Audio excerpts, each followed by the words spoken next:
Então, nosso tema hoje é recebendo ajuda. Esse é a última parte do capítulo. E eu queria iniciar com a leitura de Provérbios, capítulo de número 27, versículo de número 12. E o texto diz o seguinte, preste atenção nessa palavra, se você puder aí marcar na sua Bíblia, se você está sem Bíblia, anota aí na agenda, onde for, tira uma foto do celular, porque isso aqui é muito importante. Se a gente colocar esse princípio em prática, a gente já vai sair dessa aula aqui com um bom caminho andado para a gente buscar ajuda para os nossos relacionamentos disfuncionais ou que estão envolvidos em conflitos. O prudente percebe o perigo e busca refúgio, diz o sábio Salomão. O inexperiente segue adiante e sofre as consequências. Vou ler de novo. O prudente percebe o perigo e busca refúgio, busca ajuda. O inexperiente segue adiante e por isso sofre as consequências. Vamos orar mais uma vez? Agradecemos-te, Senhor, por esse tempo que já passamos aqui, sendo edificados por Ti mesmo, por meio da Tua palavra. Agradecemos-te por essa série de escola dominical, onde podemos aprender tantos princípios importantes para o bom convívio no lar. E pedimos que o Senhor seja o nosso ajudador nesse momento em que nós estamos estudando sobre a necessidade de sermos ajudados. Que o Senhor nos abençoe, que o Senhor nos dirija nessa aula, que o Teu Espírito Santo nos conduza, a fim de que sejamos edificados por Ti mesmo e pela Tua palavra. Nós Te pedimos isso em nome de Jesus. Amém. Bem, Genivaldo era um rapaz bem feliz e alegre. E Genivaldo, já no início da sua juventude, Genivaldo, que era filho de Genilda e do Valdo, no início da sua juventude conheceu Gesonida, que era filha do Gerson com a Nilda. E eles então começaram a namorar, e quando as pessoas começaram a vê-los juntos, as pessoas sempre diziam, eles foram criados um para o outro. Um para o outro. Genivaldo era um rapaz, como todo nordestino, bem alegre, feliz. Contador de causo, um cara simpático, e Gesonida então amava isso. Não tinha uma piada que ele contava que ela não ria, e o namoro era aquela maior felicidade. E eles então entenderam que eles precisavam continuar essa união e precisavam dar um passo a mais, que era o casamento, e eles se casaram. E o casamento foi aquela festa, aquela alegria, e eles continuaram a viver nos seus primeiros anos de casamento, esse relacionamento que já tinha no período de namoro. No entanto, a Genilda, ela engravidou e deu à luz ao primeiro filho. E veio o segundo, veio o terceiro, veio o quarto, só até aí. Tá bom, eram 4 só. E ela tinha tido uma infância muito difícil, ela não tinha algumas coisas, ela não teve uma mãe tão presente, então ela decidiu que ela ia poder oferecer aos filhos aquilo que ela não teve. E ela era uma mãe dedicada aos filhos. Ela levava os filhos a todas as atividades, ela corria com eles para o futebol, para o balé, para todas as atividades. Ela queria estar ali presente para poder ver os primeiros passos sendo dados pelos seus filhos em todas essas atividades. E ela se tornou uma mãe muito presente na vida dos seus filhos, mas muito ausente na vida do Genivaldo. O relacionamento já não era mais o mesmo, aquela amizade tão forte agora já tinha enfraquecido. Era normal o Genivaldo chegar em casa e sempre ter mais uma atividade com os filhos, e essa situação foi os distanciando. Eles já estavam sozinhos, os amigos da juventude já não estavam mais presentes, e o Genivaldo então, a fim de poder tentar resolver esse problema, já não tendo mais a presença da mulher em casa, ele resolveu se afundar no trabalho. E ele trabalhava horas e horas. Sempre que tinha a oportunidade de fazer uma hora extra, ele estava lá trabalhando e servindo a empresa. E era assim, às vezes ele tinha que chegar em casa, já era bem tarde, as crianças já estavam dormindo, já tinham jantado, e ele nem sequer conseguia mais sentar à mesa para jantar. Então ele sempre fazia uma coisa, ele ia sempre na lanchonete poder comer alguma coisa antes de ir para casa. E lá na lanchonete ele era tão íntimo que começou a brincar com os funcionários, ser aquele Genivaldo que ele era na sua juventude. E, de repente, uma garçonete gostava muito das suas piadas. O achava muito alegre e achava ele um rapaz muito interessante. E ele viu nela a alegria que ele tinha na sua juventude, alguém que já podia rir das suas piadas, que gostava dos seus causos. E ele começou a ter uma amizade muito forte com essa garçonete. E ele começou a sair do trabalho, ir lá fazer um lanche, mas chegar ainda mais tarde em casa. E vocês sabem onde é que ele estava. Até que veio um momento em que ele chegou em casa e disse para Geonida que o relacionamento estava terminado e que ele finalmente queria o divórcio. Ele não queria mais continuar com aquele relacionamento. Ela tentou fazer com que ele tirasse essa ideia da cabeça, ela fez de tudo para que ele pudesse abandonar essa ideia, mas já não dava mais, já não tinha mais jeito. Muita coisa poderia ser feita para não chegar nesse ponto. O problema é que agora é tarde. Bem, essa cena que eu acabei de contar para vocês, ela não é uma cena incomum, nem nos Estados Unidos, onde, por exemplo, quase 50% dos casais experimentam um divórcio. As pesquisas dizem que em cada 6 adultos, um passará por um ou mais divórcios na vida nos Estados Unidos, o que não é diferente no nosso país, segundo as estatísticas do IBGE, por exemplo, do ano de 2017, de 1984, quando eu tinha 4 anos de idade, até 2017, aumentou o número de divórcios em mais de 200%. Hoje já é uma realidade no nosso país que 1 a cada 4 casamentos termina em divórcio. 1 a 4 casamentos termina em divórcio por razões variadas.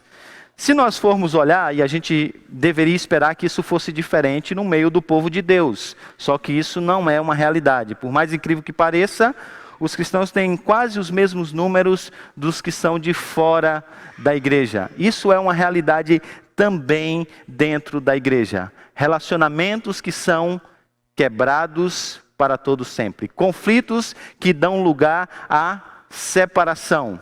E aí, quando nós percebemos isso, e esse é um fato, que um dos problemas é exatamente que muitos divórcios poderiam ter sido evitados se o casal buscasse ajuda certa na hora certa. É sempre quando a situação já está bem difícil. Essa é uma experiência triste, por exemplo, em termos pastorais. Essa é a minha maior angústia. Porque às vezes a gente tem que lidar exatamente quando a situação, quando a bomba explode. Quando a situação já está muito difícil. Nem sempre as pessoas, elas buscam ajuda no momento certo, na hora certa e da maneira certa. É sempre tentando lidar, tentando achar que pode consertar, tentando esconder o sol com a peneira. Até que quando chega no momento já que o relacionamento já está todo despedaçado e às vezes casais, inclusive dentro da igreja, têm que experimentar a dura realidade, a terrível realidade do divórcio, que traz consequências para o casal e para os filhos. Pesquisas têm dito que filhos que têm que lidar com famílias divorciadas passam por situações difíceis, e a gente sabe disso, e é sempre assim. Então, o meu alvo nessa aula hoje é basicamente andar em 3 direções. A primeira, e eu vou ser rápido em todas essas direções por uma questão de tempo e por uma questão de apenas tentar apresentar o conteúdo, e vocês podem depois buscar conhecimento disso, aprofundar esses temas, conversando com pessoas, e eu me coloco também à disposição. A primeira delas é a gente dar uma olhada em como a gente pode desenvolver algumas atitudes para manter o nosso casamento saudável.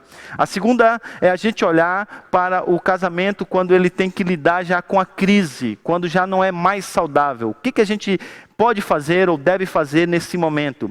E terceiro e último lugar, esse ponto não seria bom que ele estivesse aqui. É com tristeza que eu tenho que tratar desse ponto aqui, mas ele é necessário. O que fazer então, quando o relacionamento conflitante, ele se quebra de tal maneira que agora ele já não é mais uma realidade?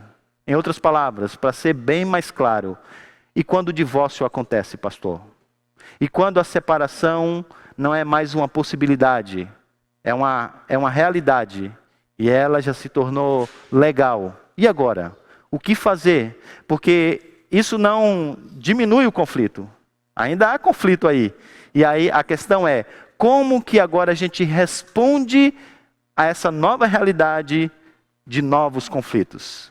Então a gente vai tentar olhar para essas três coisas. Então a minha ideia é que a gente, se você está no início, seu casamento tem experimentado dias saudáveis, que você lute para que isso possa, e peça a Deus para que ajude, para que isso seja uma realidade. Se você está em crise, então talvez você, à luz dessa aula, entenda que você precisa pedir ajuda para que ele possa sair da crise e caminhar para o caminho saudável. Agora, se essas duas coisas não são uma realidade e você já está vivendo a realidade de agora um relacionamento quebrado, então eu também tenho algumas dicas à luz do Evangelho para a gente lidar com essa situação.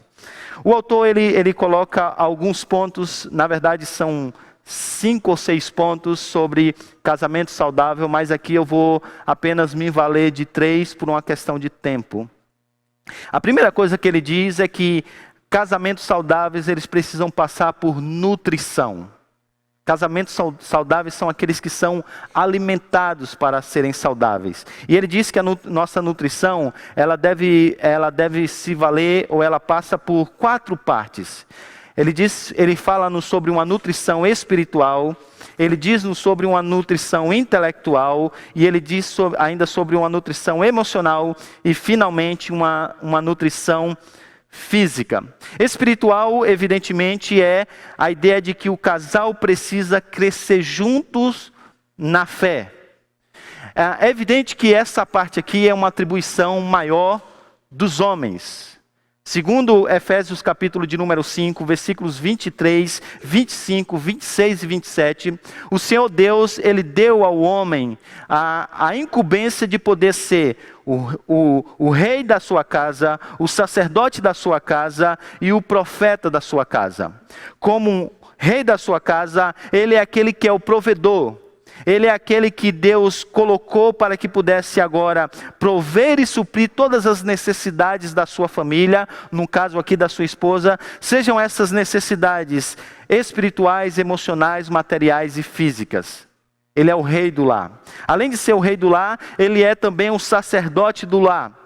E o sacerdote do lar exerce a sua função aqui na forma de cruz, ou seja, Paulo vai dizer que esse amor que o marido deve ter pela igreja é um amor cruciforme, ou seja, ele deve ser na forma de cruz. O marido deve amar a sua esposa como Cristo amou a sua igreja, se dedicando a ela, servindo-a.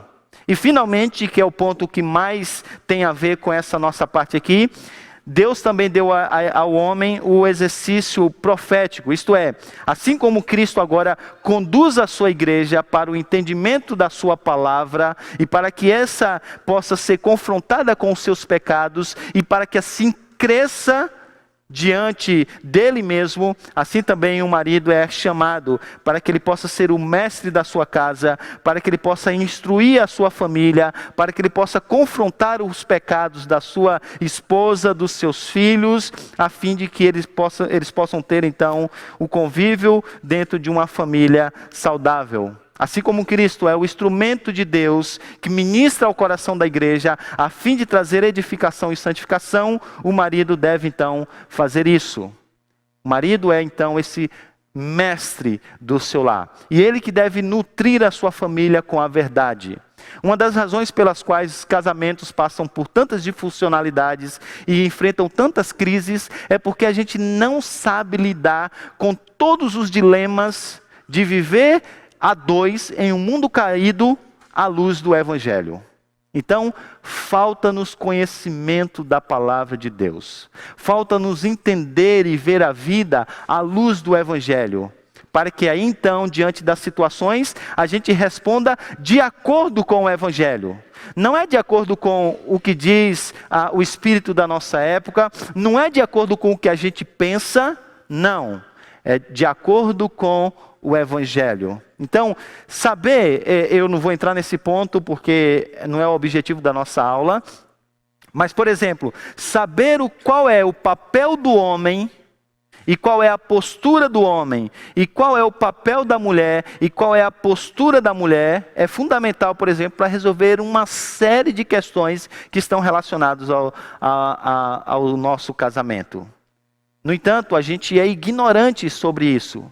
A gente não entende de maneira profunda qual é o nosso papel na condução do nosso lar, qual é o papel das nossas esposas enquanto é conduzida. Então, essa inversão de papéis, e a gente vive em um mundo onde muitas informações que não estão de acordo com a palavra de Deus são apresentadas e são jogadas em nossos lares de várias maneiras, por meio de filmes, por meio de novelas e coisas dessa natureza, a gente está perdido.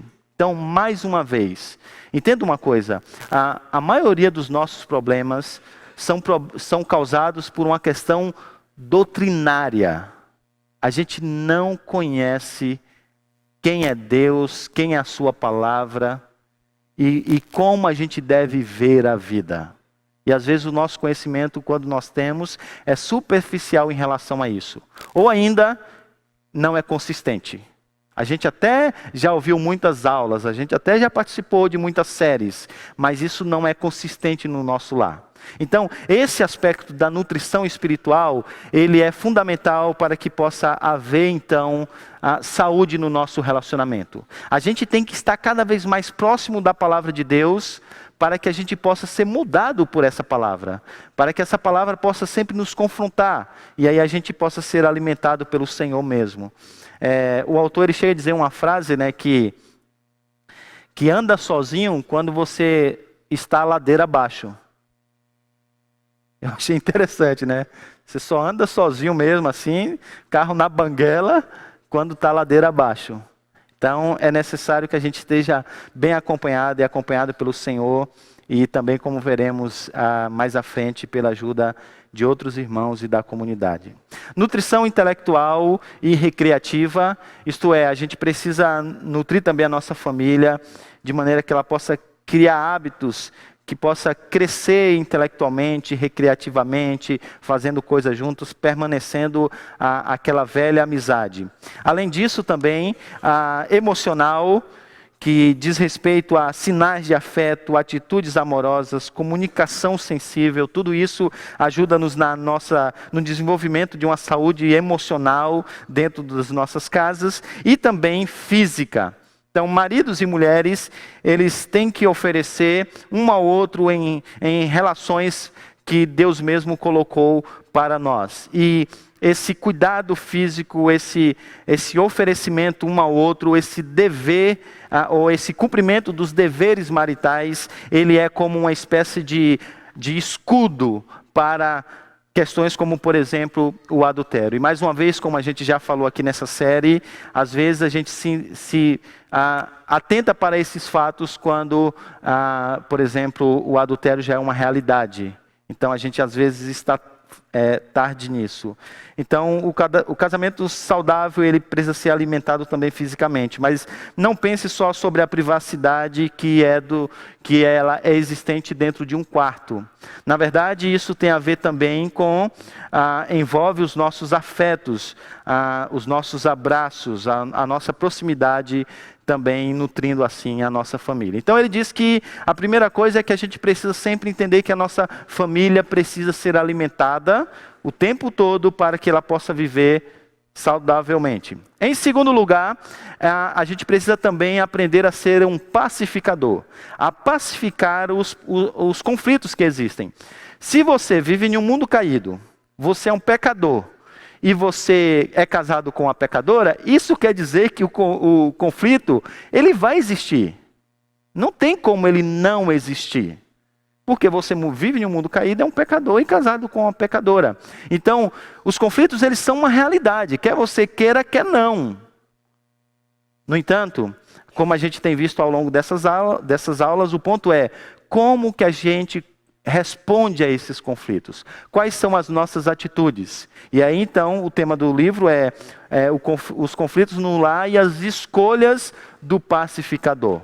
Então, algumas posturas que você precisa ter, e aí, como a gente pode aprender isso? É o que foi apresentado aqui durante todas essas aulas. Você pode ler o livro, se você não leu, você pode rever os vídeos, mas aprender a como ser um pacificador. Nesse livro aqui,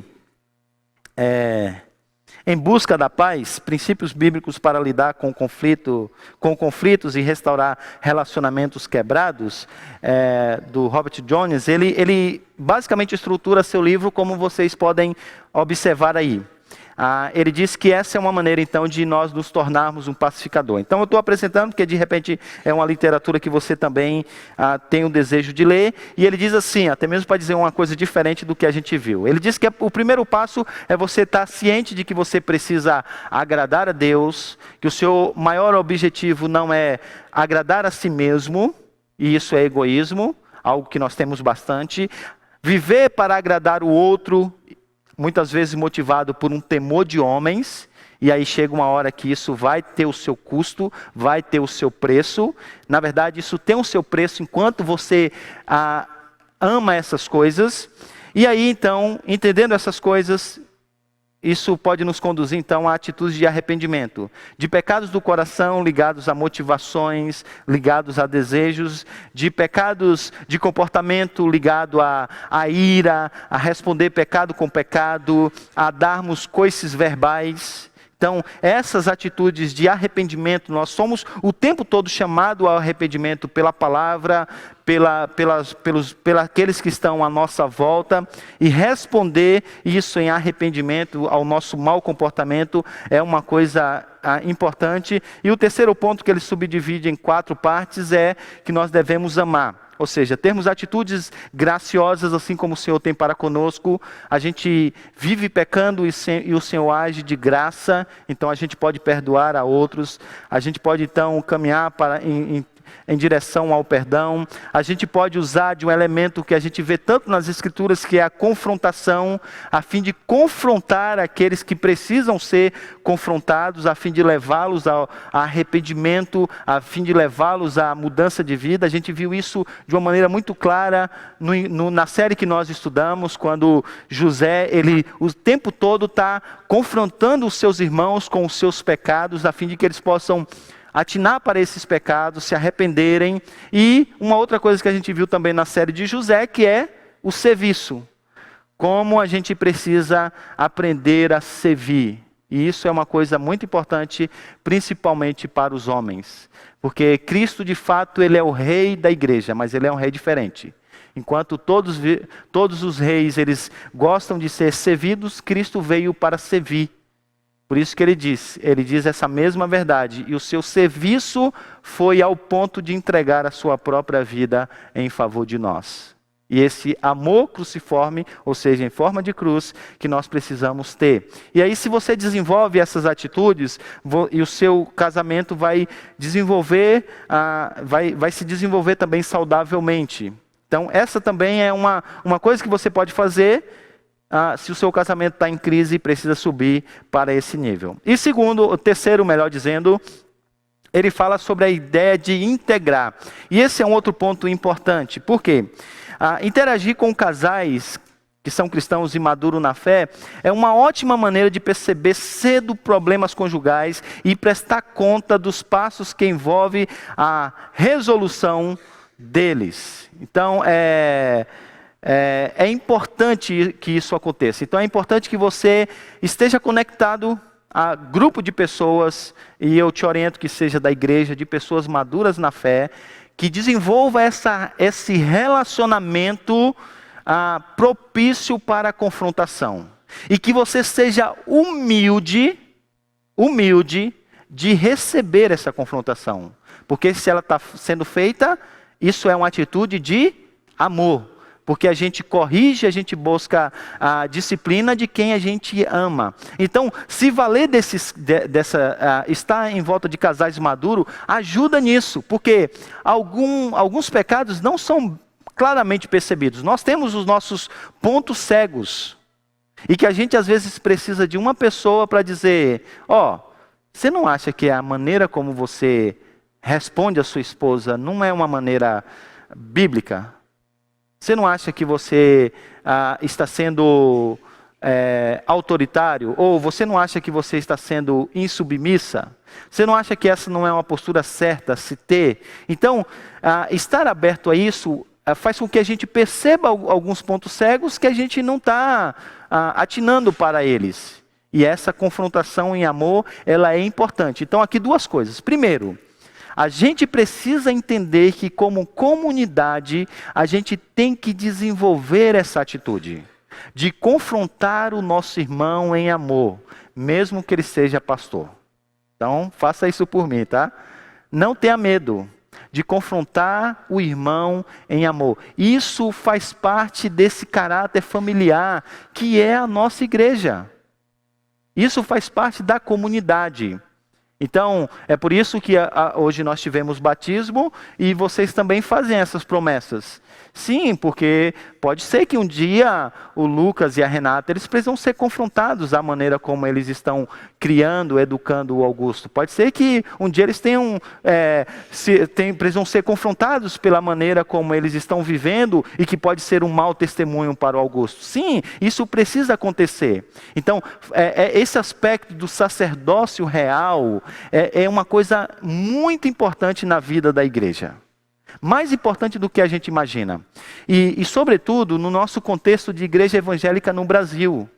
Porque a gente vive, literalmente, em uma elitização da missão. Parece que assim, quem que tem que aconselhar é o pastor. E quem tem o direito de confrontar, de exortar, é o pastor. Então, o pastor que é a referência. Quando a Bíblia fala de uns aos outros, mas assim, inúmeras vezes, orai uns pelos outros, aconselhai uns aos outros, exortai uns aos outros, animai uns aos outros, uns aos outros, uns aos outros. Então, isso precisa ser uma realidade na nossa vida. Na verdade, o alvo, assim, o sonho maior é que a gente tivesse muita gente madura na fé, que entendesse o Evangelho, que já estivesse vivendo as suas vidas à luz do Evangelho, tendo uma visão cristã da vida e que pudessem servir a outras pessoas com pastorado, pastoreando, cuidando. Um cuidando do outro. E aí sim, casos mais graves e mais difíceis de lidar que fossem então encaminhados aos presbíteros e aos pastores. Mas seria ótimo se você que é maduro na fé, entendesse que você tem um papel importante na comunidade de edificar, de exortar o seu irmão. Seria ótimo que a gente pudesse desenvolver essa postura. Assim também como seria ótimo que aqueles que fossem exortados em amor pudessem responder em humildade. Entender que isso é para edificação. Entender que isso é um instrumento que Deus usou, que é a comunidade, para a nossa edificação. Para o nosso crescimento. E para o nosso bem. Porque quando nós somos confrontados e nós nos arrependemos dos nossos pecados, nós estamos sendo livres de tantas consequências. Porque aquele que é prudente, ele vê o perigo, e quando alertado pelo perigo, ele então busca refúgio, busca ajuda. No entanto, o insensato, ele segue caminho. E o que acontece? Sofre as consequências. As consequências, gente, são terríveis. Quando os conflitos chegam em um ponto que já bem é avançado. Então, por que não permitir então que Deus use a comunidade para ser um instrumento de ministrar ao seu coração e à sua família. Então isso é extremamente importante. Então, a primeira coisa é casamento saudável, e isso passa por nutrição, passa por ter atitudes de um pacificador, e isso passa por fazer parte de um conjunto, de um grupo de pessoas que também estão caminhando na mesma direção, amando o mesmo Cristo e se exortando mutuamente a fim de que possam crescer. Então eu disse para vocês que o nosso alvo seria primeiro tratar, fizemos isso, vamos para o segundo, que é quando o casamento está em crise, e assim depois a gente vai para o terceiro ponto. Então vamos olhar um pouco sobre procurar ajuda, medidas reativas para casamentos que já estão encontrando crise. E a pergunta é, pastor, quando então que eu devo buscar ajuda? Quando que eu devo então buscar ajuda? Então, alguns sinais de alerta, sobretudo falando para casais.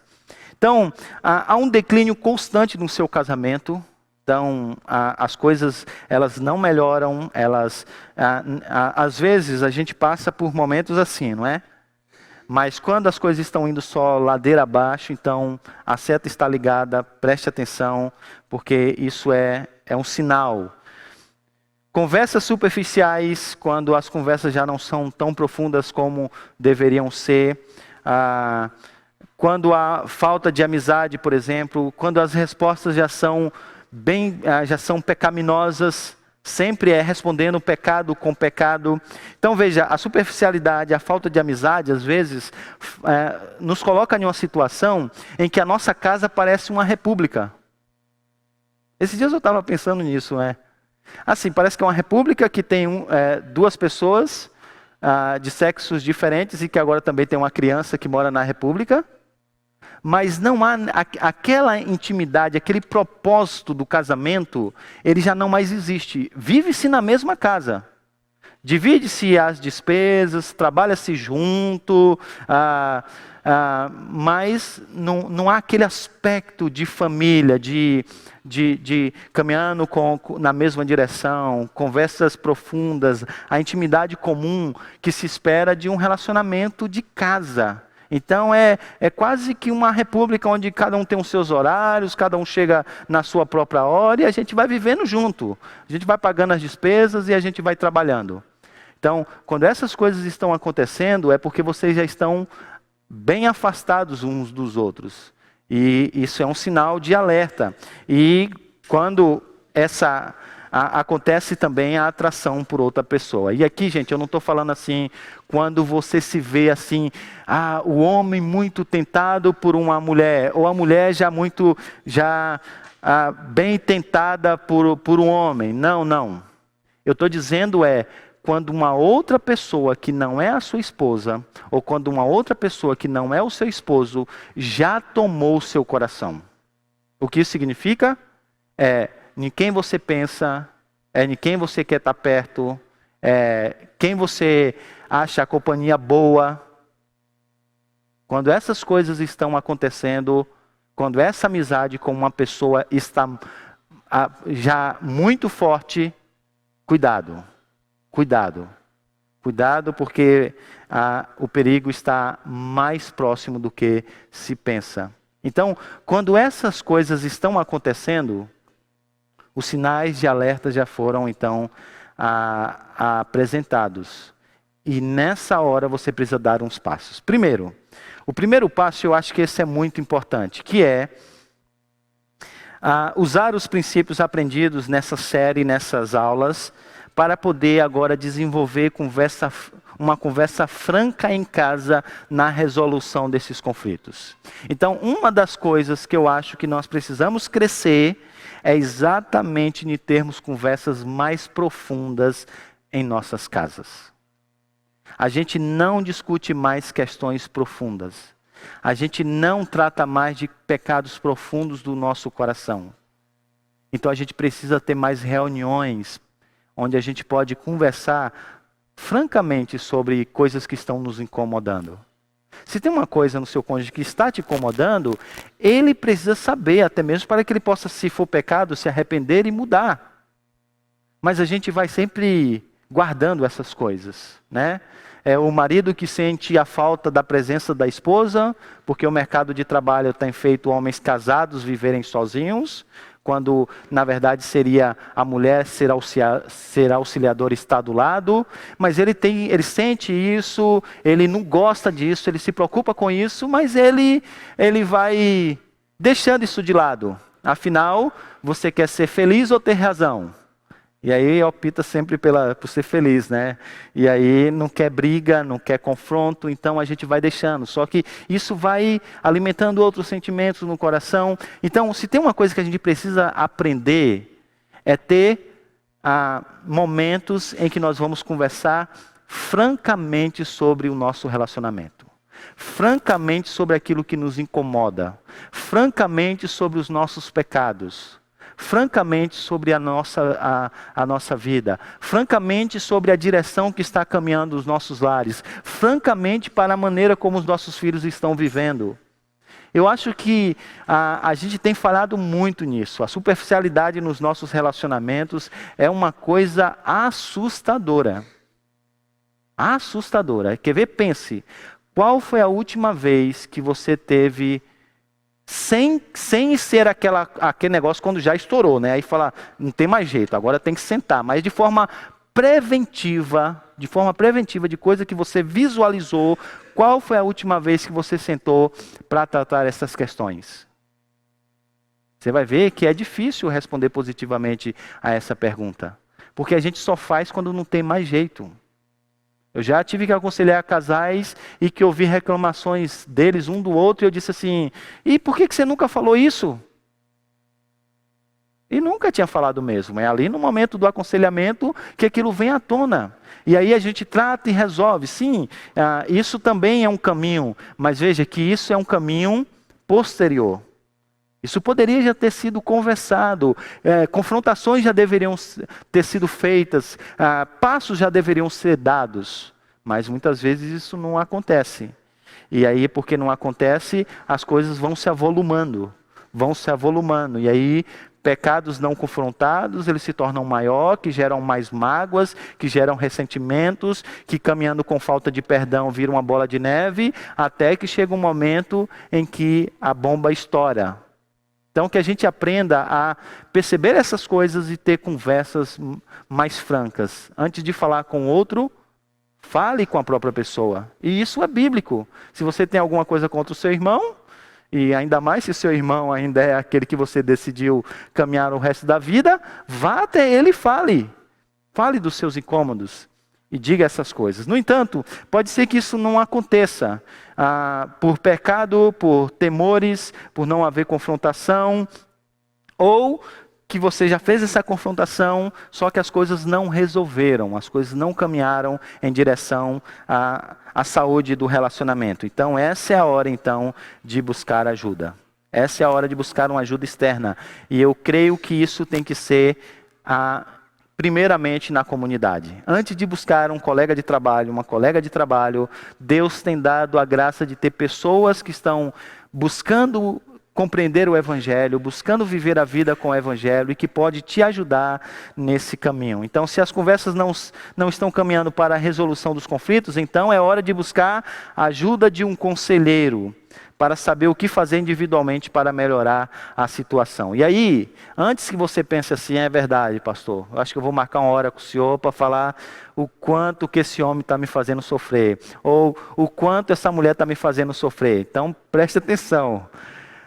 Os passos para a solução, eles passam primeiramente por você. Então, a primeira coisa é, nessa conversa você precisa inicialmente concentrar-se nas suas responsabilidades. Você não vai procurar conselho a fim de dizer, a fim de degrinir a imagem da pessoa, né?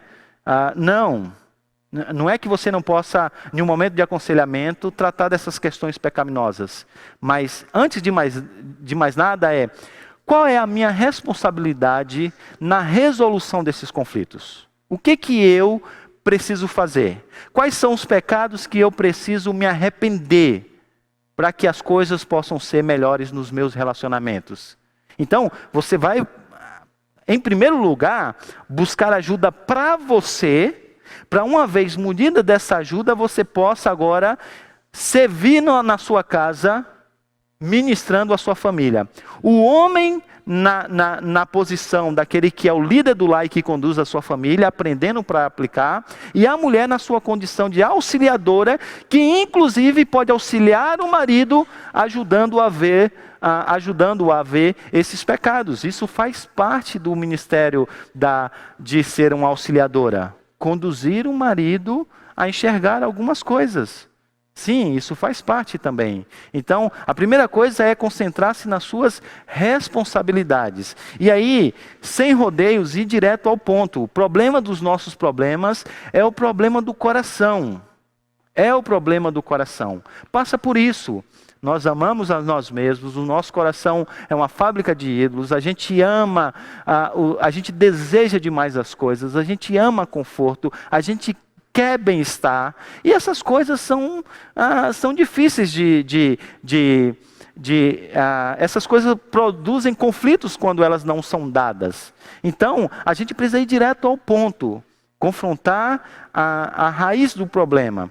Além disso, todas as vezes a gente precisa entender que o Evangelho precisa estar no meio de tudo isso. Sem um evangelho, gente, não há esperança. A cruz é a solução para você que tem pecado e quem tem trazido sofrimento, disfuncionalidade à sua família, porque a cruz nos permite ter perdão, deixar de lado o sentimento de culpa.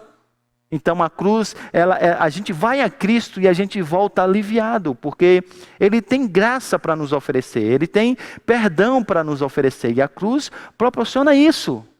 Mas a cruz não resolve apenas o nosso problema legal com Deus, e aí Deus já não é mais o nosso inimigo, porque legalmente a gente fez as pazes.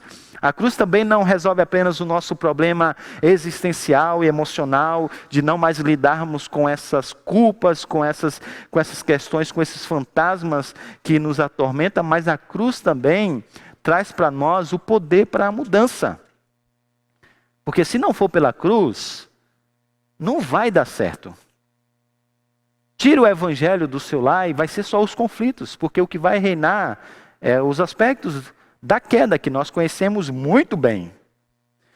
Por isso que nós precisamos da cruz para poder transformar as nossas vidas. Essa é uma beleza da obra de Cristo, que Cristo, Ele nos dá o poder para vencer o pecado, para ser uma pessoa melhor. Então eu brinco sempre com a Denise, continue firme, tem esperança, porque existe o Evangelho, Deus está trabalhando, né? Deus está transformando o coração, então fique firme. É isso que é a esperança dela, é que Deus pode transformar. E essa esperança a gente não encontra em outro lugar, a não ser no Evangelho. Esse poder, gente, só vem da cruz. Não queira resolver as disfuncionalidades, os conflitos do seu relacionamento, dos seus relacionamentos de maneira geral, sem passar pelo Evangelho. Não vai dar certo.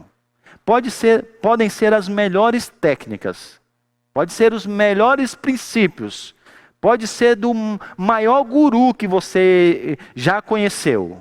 Não tem solução, porque passa pela cruz. Então é muito comum na hora que estou aconselhando pessoas e casais, e quando vem essa pergunta, pastor, o senhor acha que tem solução para o nosso caso? Você acha que a gente consegue mudar? Eu acho que não. Não tem jeito mesmo. Por vocês não. Agora pelo Evangelho, sim. O Evangelho, essas coisas podem acontecer. Então, a gente precisa ser lembrado do Evangelho e a gente precisa perseverar, porque mudanças, elas às vezes levam tempo. Sim, levam tempo. Por isso que a gente tem que perseverar. A justificação, ela é uma obra que acontece uma única vez. Uma vez justo para sempre. A santificação, ela tem um aspecto contínuo. De certo modo, é um processo. Então, se de um lado nós já somos salvos, é verdade dizer também que de outro lado a gente está sendo salvo. Se de um lado a gente foi salvo do próprio Deus, ou seja, a gente está livre da ira de Deus, é certo a gente dizer que, por outro lado, a gente está sendo salvo de nós mesmos. Sim, a cada dia Deus vai nos fazendo morrer. E Ele faz isso através da confrontação do Evangelho. É por isso que na nossa igreja a gente é focado na pregação e na confrontação do Evangelho. Porque se não for na confrontação do Evangelho, não há solução para as nossas vidas. Mas uma vez confrontados pelo Evangelho, e o Espírito Santo então trabalhar nas nossas mentes e nos nossos corações, e a gente então responder com arrependimento, as transformações elas podem acontecer. Então, quando a situação já virou uma crise, é hora de buscar ajuda. E aí, gente, não espere por muito tempo. Faça isso o mais rápido possível. Pastor, quem eu devo procurar? Bem, se são assuntos menores, mas você acha que já precisam ser tratados, de repente um seu amigo, irmão na fé, maduro na fé, que tem entendido o Evangelho, já possa te ajudar nessas coisas. Se são questões mais sérias, precisam ser tratadas, procure sim um presbítero da igreja, procure os pastores da igreja. Então, mas busque ajuda. Busque enquanto o negócio está no início. E às vezes a gente já consegue visualizar aonde isso vai dar. Pelo nosso entendimento do Evangelho e pela nossa experiência, vendo a disfuncionalidade de outras famílias. Então, busque ajuda. Mas entenda que você precisa buscar primeiro analisando as suas responsabilidades. Indo direto ao ponto. Lembrando-se que você precisa do Evangelho. E perseverando para que essa mudança aconteça. Então, nós falamos a primeira coisa, casamento saudável, que precisa ser nutrido, que você precisa agir como um pacificador, que você precisa também interagir com outros casais maduros para que esses possam ministrar a sua vida e levá-lo à edificação. Pode ser que isso pode ser que o seu casamento, uma hora ou outra, enfrente algum tipo de crise, ou pode ser que ele esteja até mesmo em uma crise. Então essa é a hora de buscar ajuda, essa é a hora de sentar para conversar e, se necessário, sim, buscar ajuda externa. Mas a questão última é, pastor, e quando o relacionamento então já é quebrado? Isso já é uma realidade. E agora, como lidar com esse novo conflito? Porque ainda há muitos conflitos para serem tratados e resolvidos. Então, nessa hora que eu acho que a gente tem que colocar em prática um plano prático, contínuo e cristocêntrico. Então, quando os relacionamentos foram quebrados, a gente tem que ir para esse plano. Ele é prático porque ele inclui passos que são específicos, concretos e executáveis. Ele é contínuo porque ele visa a mudança de hábitos, que às vezes levam tempo, como eu disse. E ele é cristocêntrico porque ele reflete tanto a pessoa de Cristo, a nossa identidade agora nele. Isso é muito importante. Eu não tenho tempo de trabalhar esse aspecto, mas entender a nossa identidade em Cristo é fundamental para a gente resolver os nossos conflitos. Foi o entendimento de Jesus de quem ele era realmente e da segurança dessa sua identidade que o ajudou a lidar com tantos conflitos, que o ajudou a responder de maneira correta a esses conflitos. Então, isso é extremamente importante e que reflete também os seus ensinamentos. E aí é um texto. Então, eu queria que vocês lessem bem alto, para a gente encerrar com isso, enquanto eu bebo água, que eu já falei demais. Vamos lá? Lucas, está lá em Lucas, capítulo de número, se você quiser abrir aí, Lucas, capítulo de número 6, de 27 a 36. Bem, o ponto aqui é o seguinte. A confrontação foi feita, a busca por reconciliação foi apresentada, no entanto, o relacionamento mesmo assim foi quebrado. E agora, como que a gente responde a essas questões? Se vocês olharem o texto, ele começa no versículo 27 falando de amor e ele termina falando em misericórdia. Então, amor e misericórdia são como molduras desse quadro de como a gente deve então responder. E aí, isso passa então por três coisas, segundo o nosso Senhor Jesus Cristo. Ele vai apresentar essas três coisas nos primeiros versos, versículo de número, bem aí no início, 27b a 28, ele apresenta essas três coisas, e a partir dos versículos 29 a 35, ele oferece exemplos práticos de como fazer essas coisas. Então, vamos só ler aí, alguém lê aí bem forte, alto, versículo 27 e 28. Então, ele diz três coisas: faça o bem, abençoe e ore. Então, são essas três coisas que Jesus apresenta aí: faça o bem, abençoe e ore. A partir do versículo de número 29 até 35, ele vai dizer, na prática, como isso acontece. E aí ele apresenta. Então, essas são as três coisas que a gente deve, então, fazer quando os relacionamentos são quebrados. Primeiro, estarmos comprometidos em fazer o bem. Por quê? Nessa situação, a gente deve, eu sempre digo isso, a gente deve se preocupar, em primeiro lugar, em agradar a Deus. Todas as nossas atitudes, elas precisam ser focadas em agradar a Deus. Então esse é o primeiro capítulo desse livro que eu falei para vocês, Em Busca da Paz. Primeira coisa que ele faz, ele diz, em todas as atitudes que você vai ter, que esse livro vai exigir, o foco de tudo tem que ser, eu preciso agradar a Deus, e esse é o nosso maior alvo. Nosso maior alvo é poder viver para a glória de Deus, agradar o nosso Senhor e Salvador Jesus Cristo. Todas as nossas atitudes visam isso. E isso tem a ver com outro propósito da nossa salvação, que é a nossa santificação. Então, se alguém faz um mal para mim e eu respondo esse mal com outro mal, isto é, eu respondo pecado com pecado, eu acabei de desonrar, eu acabei de entristecer ao Senhor, eu acabei de pecar e eu acabei de colocar mais um empecilho no meu processo de santificação, de crescimento. Então, tem a ver com o propósito pelo qual nós fomos criados, que é agradar ao Senhor, que é honrar o Senhor, que é obedecer ao Senhor, e tem a ver com o propósito pelo qual Cristo nos salvou, que é nós nos parecermos cada vez mais com a imagem dele.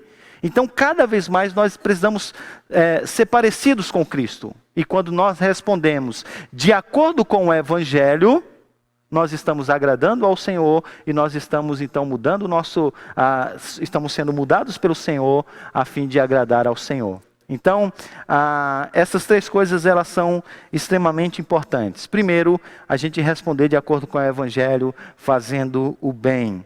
Segundo, a gente poder sempre estar disposto a poder abençoar aqueles que nos perseguem, a desejar o favor de Deus para com eles, a poder fazer uso dessas coisas. Então, eu queria ler aqui apenas dois, por exemplo, versículos de Provérbios. Provérbios 12, 18 diz assim: há palavras que ferem como espada, mas a língua dos sábios traz cura.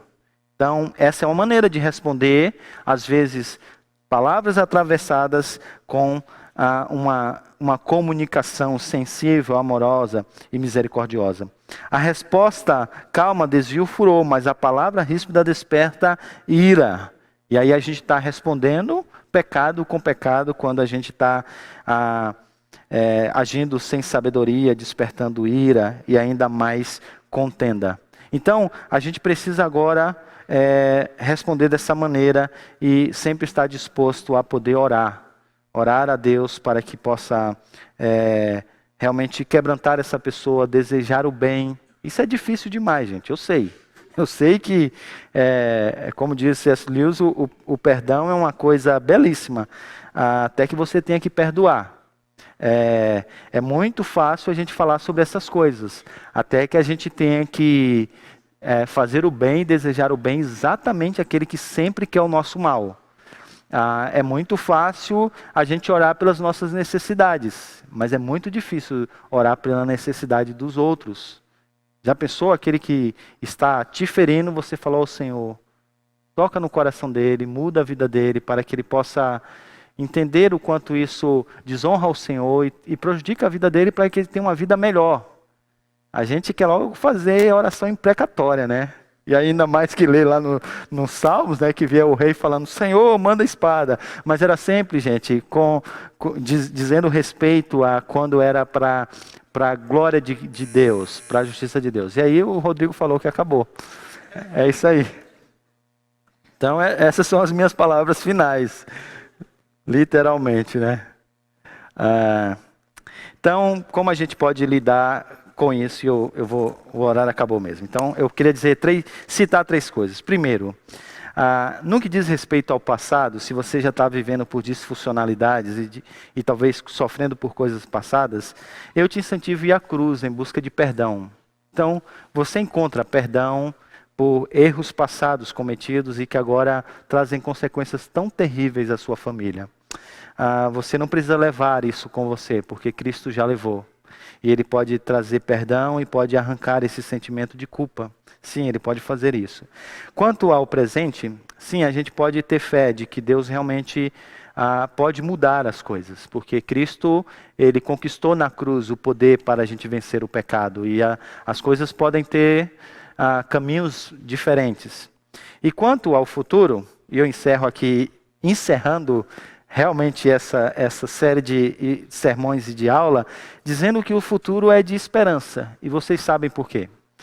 Porque Deus continua trabalhando no seu povo, a fim de fazer o seu povo uma comunidade de adoradores que vivam em harmonia. Então Ele fez isso na família de Jacó, reconciliando, mudando o coração dos seus filhos, quebrantando, confrontando-os, fazendo-os entender verdades profundas sobre a sua pessoa e sobre a vida deles. Então, para mim, essa série foi marcante em ver que o que Deus fez com Judá, o que Deus fez com José, sim, Ele pode fazer nas nossas vidas. Então, isso traz esperança para mim, que sou um pecador, para minha esposa, que é uma pecadora, e para minha filha também, que é outra pecadora. Traz esperança de que Deus pode trabalhar no coração de todos nós, nos quebrantando, nos confrontando, para que a gente possa aprender cada vez mais do Evangelho e assim, então, nos parecermos cada vez mais com Cristo Jesus.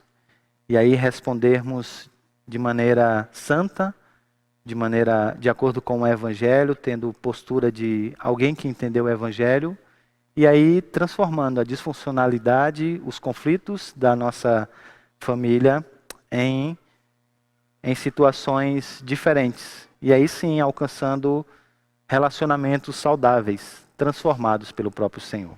Não tem horário para pergunta, então eu vou orar. Se alguém tiver alguma pergunta, eu estarei aqui à frente para respondê-la. Vamos orar? Ó Senhor, sim, a nossa esperança está no Evangelho. A nossa esperança está no nosso Salvador, que veio a esse mundo para resolver o maior de todos os conflitos, que era o nosso conflito contigo mesmo. Hoje nós podemos ter paz com o Senhor, por causa de Cristo Jesus. E nós te agradecemos, Pai, porque quanto mais nós nos aproximamos do Senhor e da Tua Palavra, e mais entendemos o Evangelho, mais nós podemos resolver os conflitos nos nossos relacionamentos. Porque melhor nós respondemos a cada um deles. Por isso nós te pedimos, Pai, continue a abrir a nossa mente para entender o Evangelho. Continue a trabalhar com o Teu Espírito Santo nos nossos corações para entendermos o Teu Evangelho. E dar-nos, ó Deus, que venhamos a viver consistentemente no nosso lar, na nossa família, de acordo com o Evangelho. Que venhamos a olhar para Cristo, venhamos perceber, ó Deus, os atributos do Senhor que puderam ser vistos nele, andando pela face da terra. E venhamos a desenvolver essas atitudes no poder que vem da cruz, para que venhamos cumprir o propósito das nossas vidas, que é sermos semelhantes ao nosso Senhor e Salvador Jesus Cristo. E nós te agradecemos pela esperança futura que temos. Sim, Senhor, um dia que não mais teremos que lidar com as angústias, com as culpas, com as consequências de relacionamentos quebrados. Porque estaremos de bem contigo mesmo, estaremos de bem conosco e estaremos de bem com o nosso próximo por causa da cruz de Cristo. Por isso nós te louvamos e mais uma vez dizemos: Maranata, ora vem, Senhor Jesus. Nós te pedimos isso e o fazemos em nome de Jesus. Amém.